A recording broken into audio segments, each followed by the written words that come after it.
High বন্ধুরা, আমাদের এখানে চড়ক কীভাবে হয় দেখো, আপনাদেরকে দেখাই। আমাদের কুমির, কচ্ছপ আর হনুমান বানানো হয়েছে। আর এটি হলো বটি, যেটা ঝাঁপের সময় পিঠের তলায় কিংবা বুকের তলায় দেওয়া হয়। এই সেই বটি তৈরি হচ্ছে। এটা সজনে গাছ দিয়ে তৈরি হচ্ছে, কেউ কেউ কলা গাছও দেয়। আর এটি আমাদের চড়ক গাছ, বহু বছরের পুরনো। এটা হনুমান, কুমির আর কচ্ছপ, এটাকে পুজো হবে। দেখুন, সব সন্ন্যাসীরা বসে আছে পুজো দেওয়ার জন্য। আর পুজো শুরু হয়ে গেছে, আমাদের ব্রাহ্মণ পুজো করছে। এসব একে একে পুজো করবে, তারপর মূল পুজো শুরু হবে।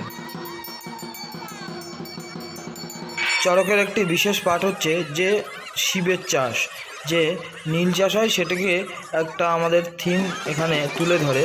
দেখুন, এতে লাঙল সাজাচ্ছে, যেমন খেতে আর কি লাঙল দেয়। এই লাঙলটা চড়ছে, আর খুব মজাও লাগে, আর এগুলো করতেও খুব ভালো লাগে।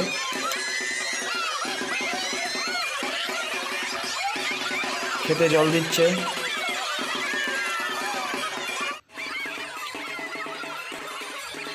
দেখুন কত সুন্দর লাগছে। এরপর ওই যে ধান রুচ্ছে, এটাকে ধান বোনা হচ্ছে। এরপরে ধান দেখা হলো, এবার ধান কাটতে চলে এসছে সবাই। এই যে আমাদের শিবের মাথায় চাপা ফুল চাপানো হচ্ছে। এই ফুল আমাদের 7টা ফুল পড়বে, তারপর পুজো সম্পূর্ণ হবে। এই একটি ফুল চাপানো হলো প্রথম, আরও বাকি 6টি ফুল চাপানো হবে।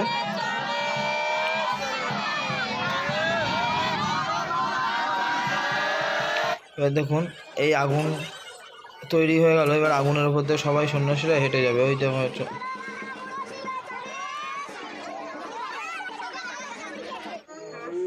এটা লাস্ট সব থেকে, এই ঝাঁপ হয়ে গেল, মানে তার চড়ক শেষ।